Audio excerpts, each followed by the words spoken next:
اعوذ باللہ من الشیطان الرجیم بسم اللہ الرحمن الرحیم یوم تری المؤمنین والمؤمنات یسعی نورهم بین ایدیہم وبایمانہم بشراکم اليوم جنات تجری من تحتها الانہار خالدین فیہا ذالک هو الفوز العظیم۔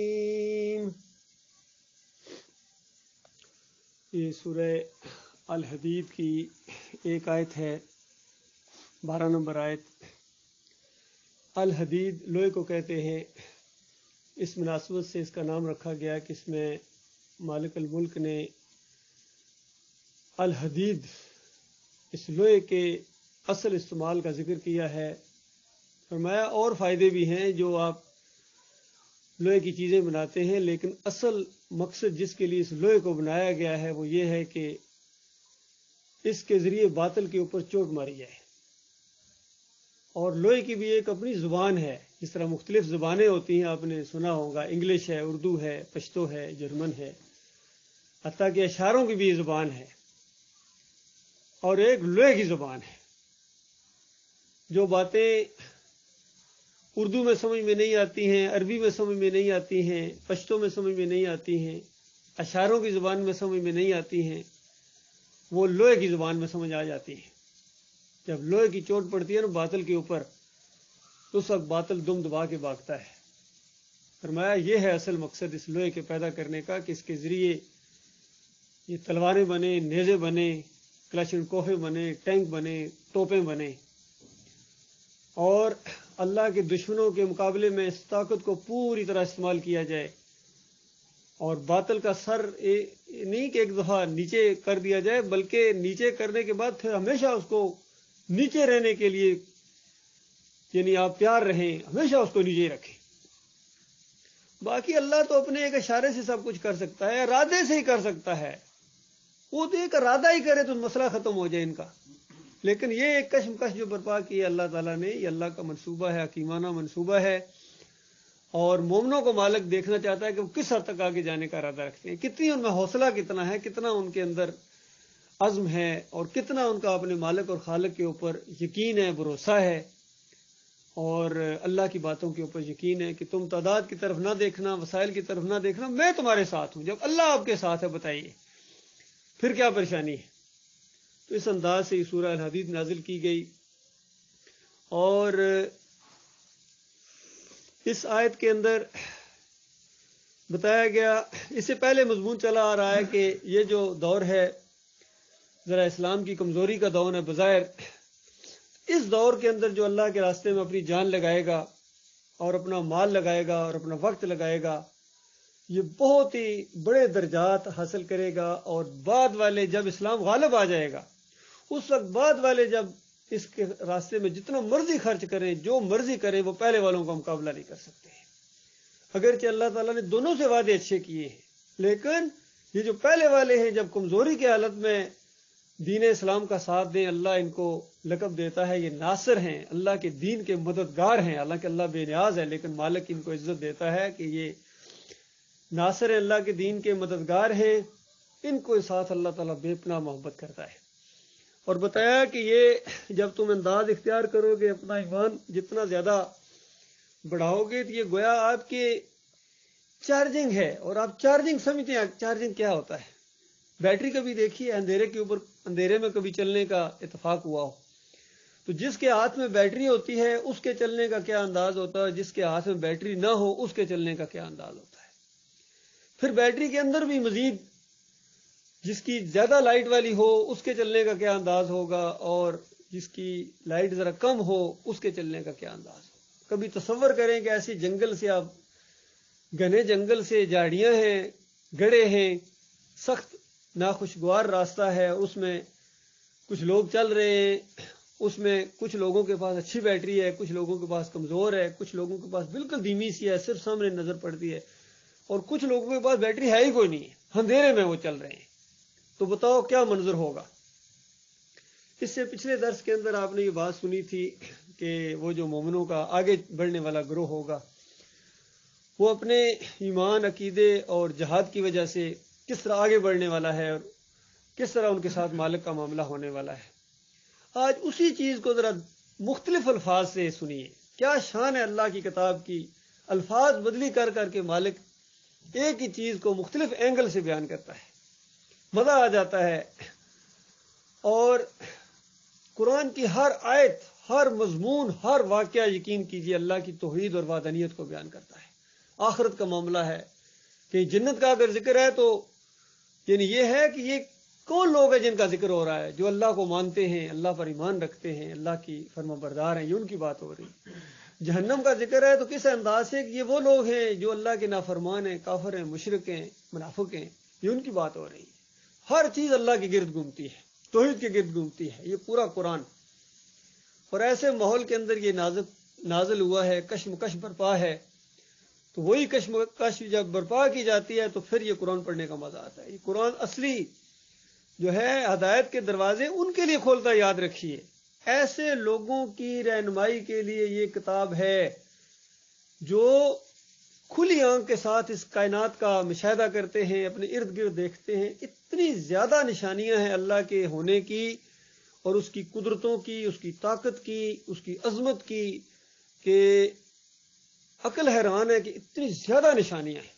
کسی چیز پر نگاہ ڈاؤ، سورج کے نکلنے کے اوپر غور کرو، چاند کے گھٹنے بڑھنے کے اوپر، بارشوں کے برسنے کے اوپر، ہواؤں کے چلنے کے اوپر، خود اپنے وجود کے اوپر غور کرو، کیسا عجیب ہے۔ آپ کا سونا، اٹھنا، بیٹھنا، بات چیت کرنا، سننا، غور و فکر کرنا، پھر آپ اپنی خوراک کے اوپر غور کریں، ایک ایک چیز کے اوپر آپ غور کریں گے، عقل حیران رہ جائے گی۔ بازاروں میں جاتے ہو، مارکیٹوں میں جاتے ہو، ایک ایک چیز کے اوپر غور کرو، پھلوں کے اوپر غور کرو، ایک سمندر ہے، کیسے پیدا ہوتا ہے، کہاں سے کس طرح چل کے آپ کے پاس آتا ہے۔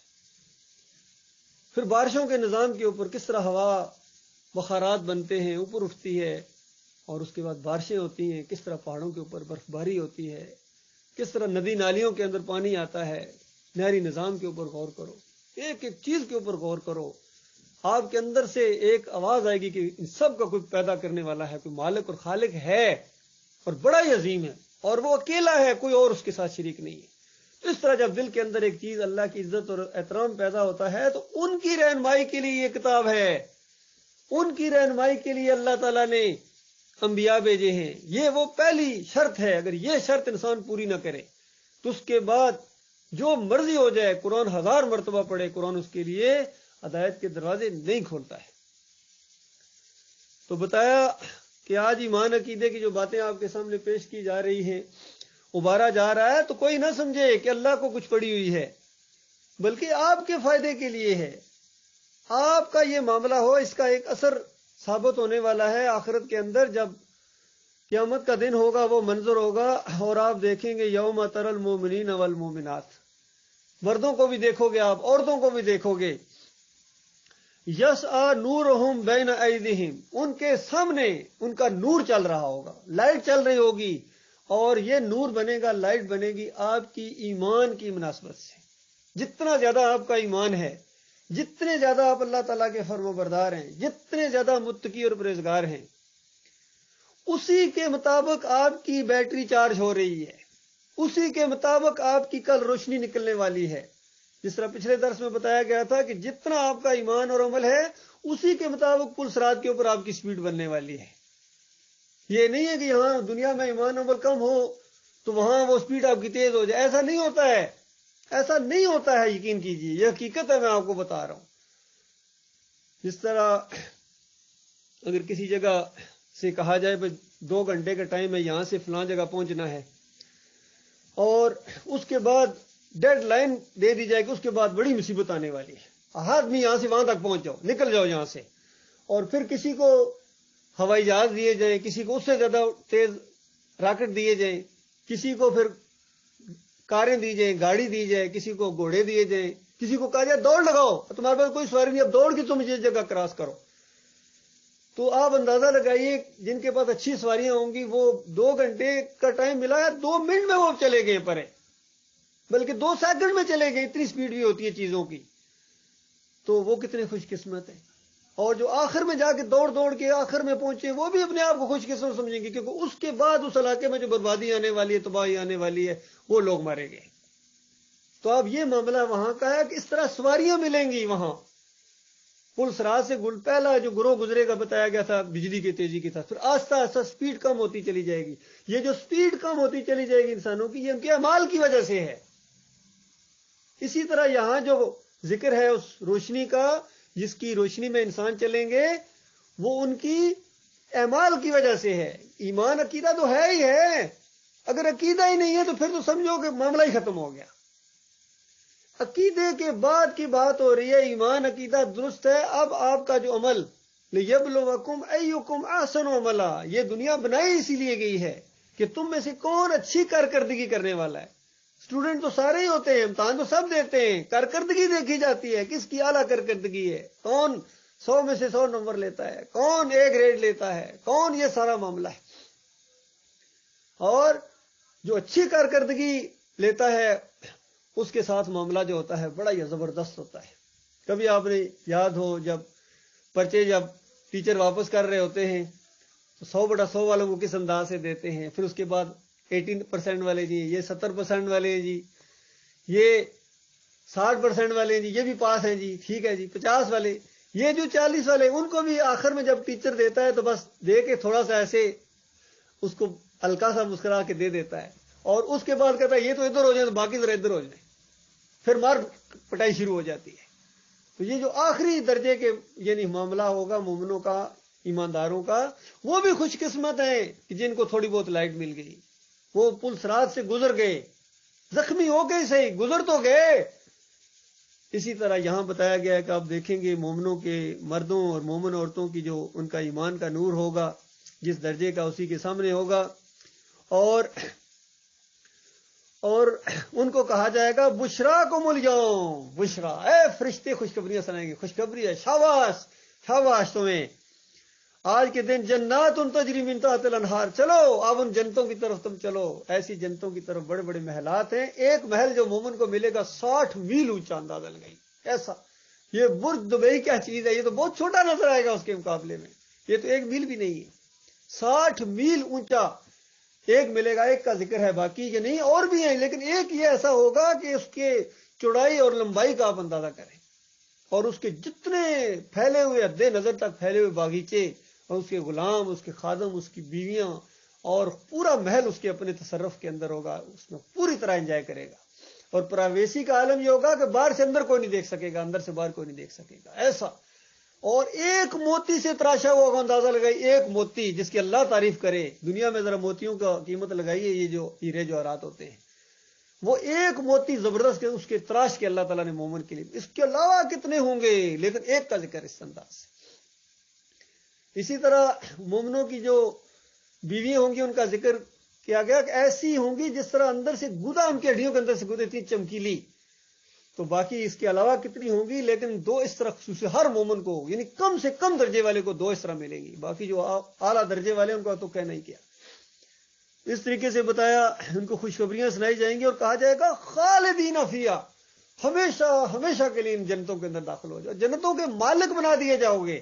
یہ نہیں کہ وہاں کرائے پر یا کوئی نکالنے کا دل کوئی نکالے یا کوئی اس طرح بتایا، وہاں جنتوں کے مالک، جدھر دیکھو گے تمہاری بادشاہی ہوگی، جدھر دیکھو گے عیش کا سامان ہوگا ہمیشہ ہمیشہ کے لیے. جو دل کے اندر آئے، وسوسہ دل کے اندر آئے، پورا کر دیا جائے گا. اور جو منہ سے سوچ سمجھ کے کوئی بات نکالو وہ بھی پوری کر دی جائے گی. اور غیر ارادی طور پر اندازہ لگے گی، غیر ارادی طور پر ہلکا سا خیال جس چیز کا دل کے اندر آ جائے وہ سامنے حاضر کر دی جائے گی. اتنی اتنی نعمتوں کا ذکر اللہ تعالیٰ نے کیا ہے، اور جو قرآن کے اندر اور حدیث کے اندر.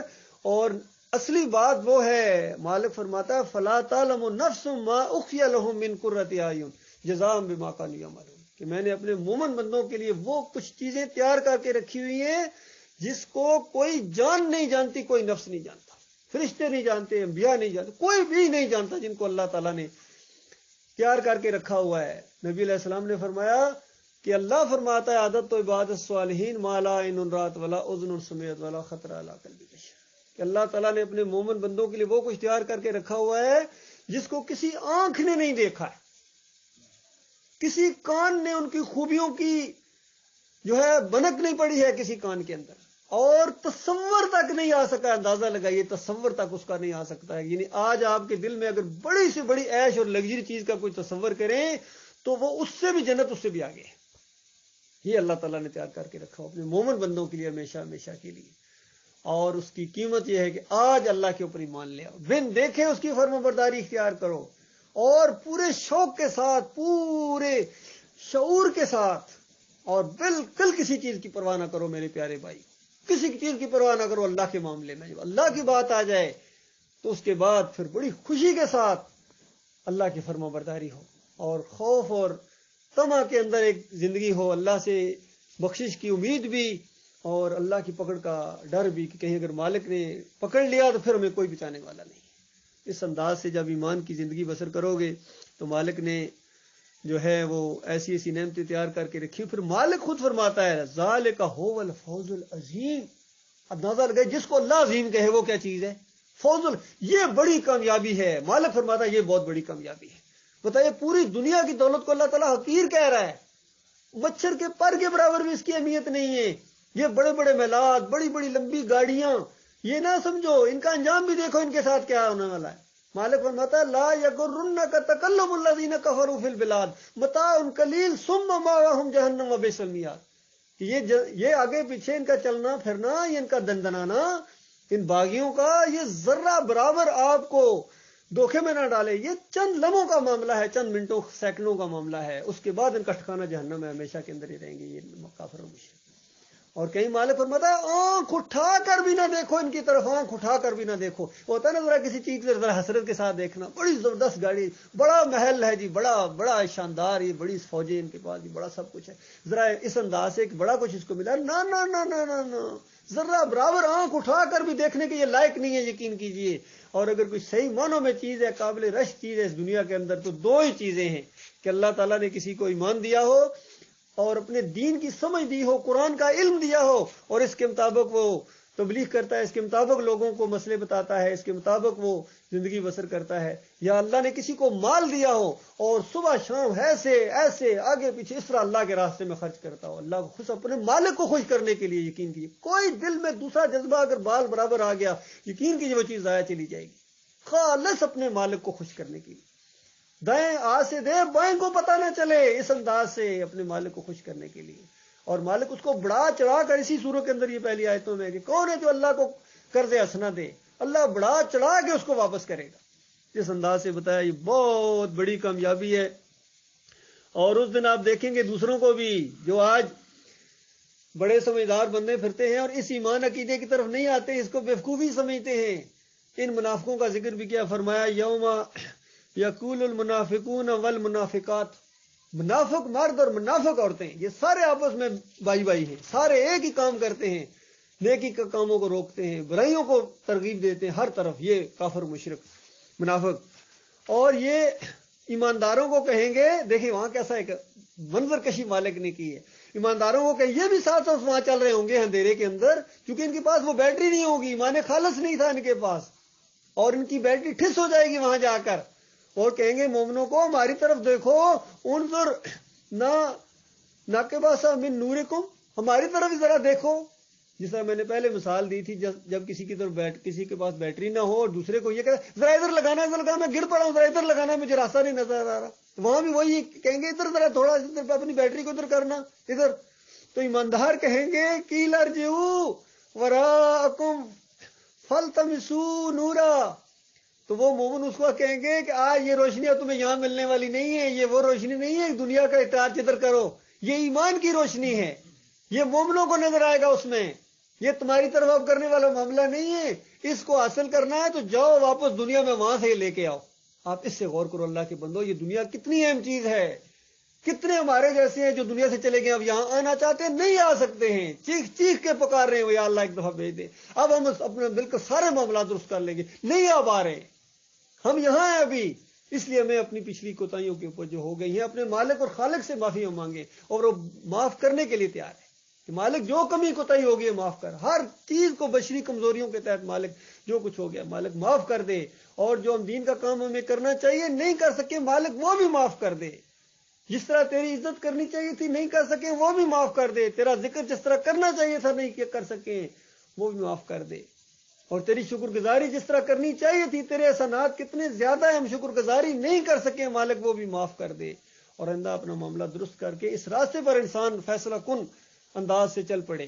تو یہ بڑی خوش قسمتی کی بات ہے، اللہ تعالیٰ کا لاکھ لاکھ شکر ہے، یہ باتیں بار بار سننے کا اور سنانے کا اور اس کے اوپر غور و فکر کرنے کا اللہ تعالیٰ موقع دیتا ہے، یہ اس کا احسان ہے۔ مالک ہم کمزوروں کو طاقت دے گا، ہمارے وسائل اللہ تعالیٰ پیدا کرے گا، انشاءاللہ علم دے گا۔